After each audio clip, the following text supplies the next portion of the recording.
আপনারা যে টাকা পয়সা দিবেন তবু আমার ডাকতো না।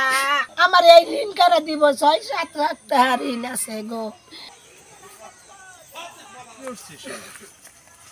প্রশাসনের কাছে খুব প্রেসার দিচ্ছি যে খুব দ্রুত যারা এই কাজ করছে তাদেরকে অ্যারেস্ট করে আইনের আওতায় আনার জন্য। আর ইনশাল্লাহ আপনার এই ক্ষতিপূরণ মানে ব্যবস্থা করা হবে যেভাবে আমরা পারি।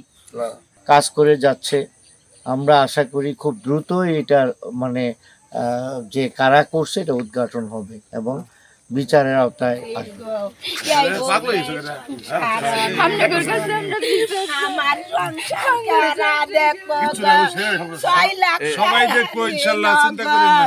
৬ লাখ টাকা দিব বাবা আমার শ্বশুর চিন্তা করেন না যে ইনশাআল্লাহ আল্লাহ দেখবো। আমরা আছি এই যে ফারুক ভাই আইছে, আল্লাহ যদি তৌফিক দেয় এমপি হবে, এমপি হলে আপনাকে সব দেখবো। এই যে শুনটা তোর ফিরে আইছে সাজায় ধরেন